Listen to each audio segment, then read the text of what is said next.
Okay, first of all, thank you so much for taking your time to speak with us. So, as you know, we're talking about the COVID-19 vaccine today. And as more and more countries around the world push the public to get the shot, my first question would be if you can maybe describe the overall sentiment of the people around you towards the vaccine. Like, do they view it as a solution, aka a way out of this pandemic, or are they rather skeptical? Like, maybe elaborate a little bit on that. Yeah, I feel like the overall sentiment of the people around me, like coworkers, friends, family members, they don't really see it as a solution or that it's going to make them safe. They kind of just see it as a way to make life easier, to not have to comply with the state mandate of, having to wear a mask. Because over here in the States, they already took that away, saying that if you're fully vaccinated, you don't have to wear a mask. So, people are kind of just over that aspect of it, of having to wear a mask everywhere. So they feel like if they get the vaccine, they don't have to wear the mask anymore, which makes things easier. And with travel, it would be easier because if you want to go anywhere, you have to have a negative test 3 days prior. So, but if you have the vaccine, you don't need to have that. You can just go freely. So, but they don't really feel as if it's really going to keep them safe. They kind of just feel as if it's going to make it a little easier and have a little bit more freedom back. Okay, I got it. And why have you personally decided for yourself that you're not going to take the vaccine? I feel like I don't necessarily need it or necessarily want it. It's just kind of, to me, the whole thing is a little sketchy also. Like the way the vaccine was developed so quickly, the way some world leaders are kind of pushing the vaccine onto other people. And there's some incentives that are being offered to people that are getting vaccinated. I just feel like the vaccine is being pushed too much and it's just kind of taking away, like our personal freedom to be able to say if we want to get it or if we don't want to get it. It's almost like you're being looked down upon if you are saying that you don't want it. And yeah, I don't know. I don't like that. I'm not the type of American that is just gonna be very liberal and say that I know my rights and, I plead the fifth and this and that. Like, I'm not like that, but I just don't feel like it's something I really want to put in my body.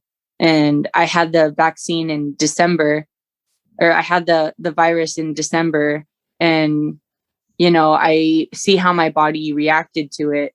So even if I were to get it again, I wouldn't really be worried. It really wasn't that bad. I was sick for about 5 days and that was about it. So I just don't feel like it's something that my body really needs. And I just don't want to put it in there, and then to have to continue to get it after it wears off, however long that is, 6 months, a year, whatever. It's just kind of a inconvenience to me. I feel like life can get back to normal. Well, not back to normal, but a new normal without it. People are just waiting for the vaccine to make the virus go away, but it's not just going to go away. It's not just going to disappear. It's still going to be around. So we just have to adjust to how life is now. Okay, so what you're saying is that instead of people pushing to get the vaccine, people should just get used to a new normal, which is a life with that virus. Yeah, just like influenza or any other, sickness that people get. What do you do when you get sick? You just take measures to take care of yourself, medicine or antibiotics, immunity boosters, stuff like that. And you just get better on your own. Yeah, I don't feel like the vaccine is necessary for that because it's not really, I know a lot of people have died from it, but I think that there's also a greater motive behind that.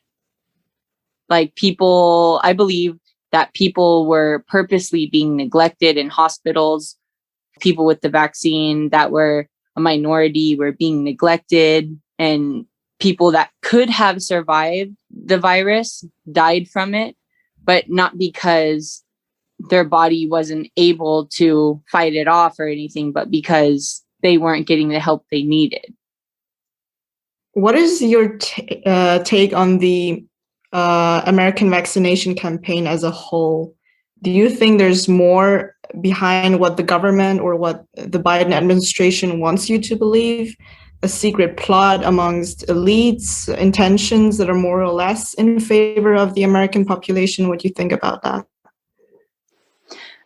I kind of view it as more of a control tactic, as in like the way they're pushing the vaccine, promising more freedom, promising, other incentives.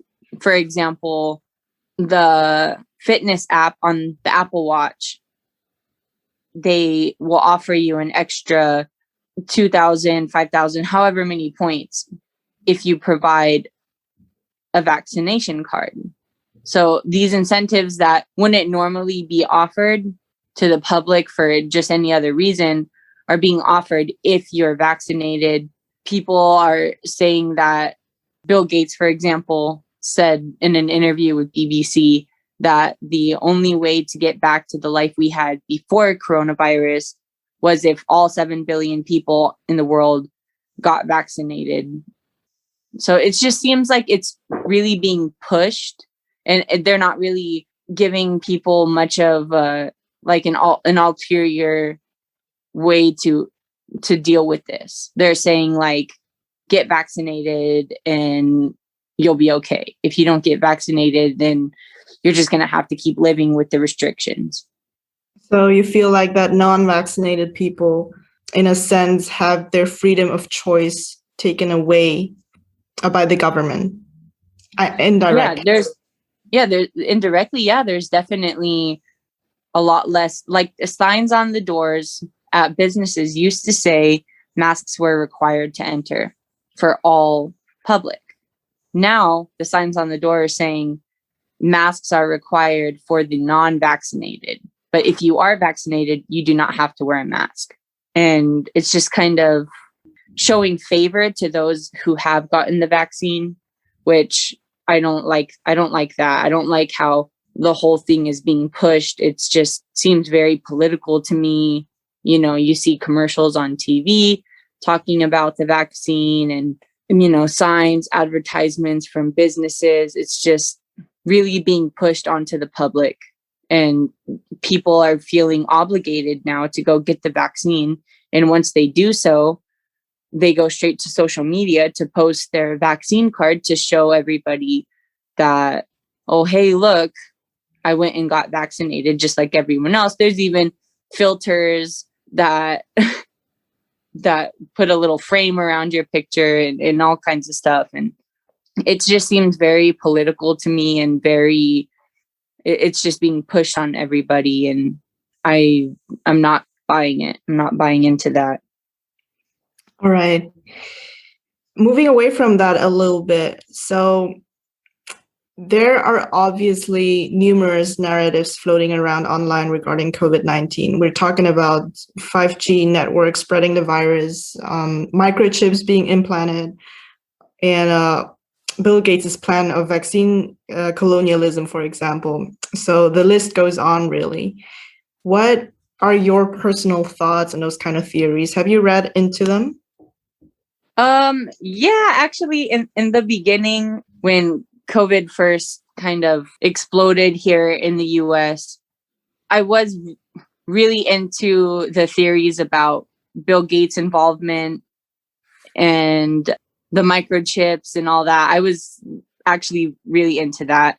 But lately, I, have steered away from it. I don't really believe something like the microchip would really be necessary anyway.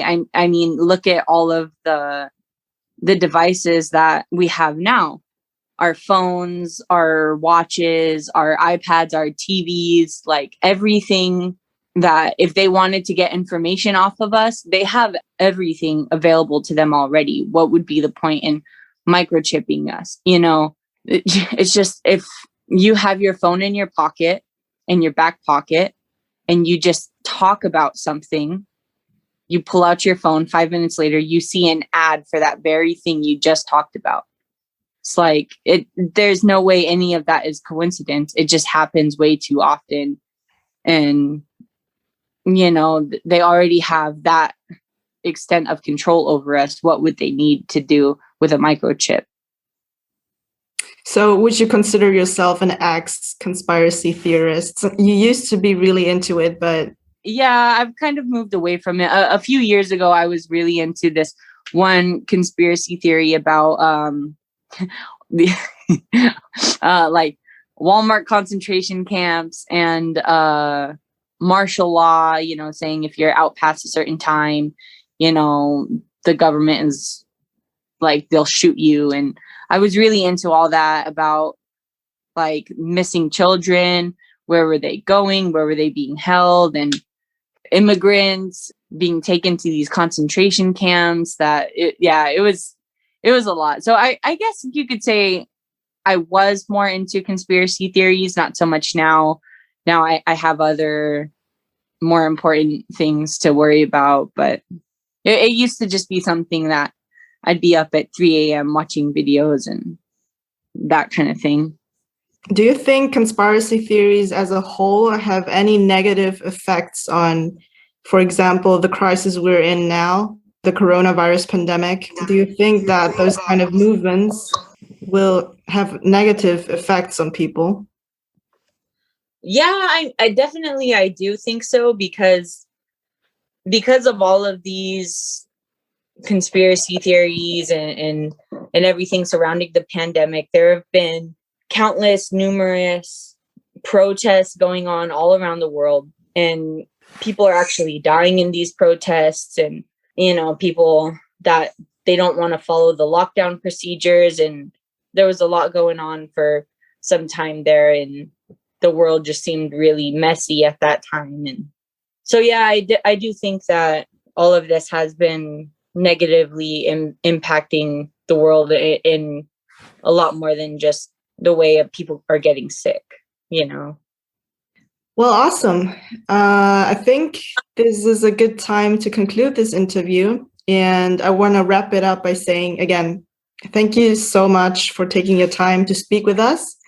I'm sure our audience will gain a lot of insight on the matter and eventually view this topic more openly, which is ultimately our goal. So, yeah, thank you very much. Thank you.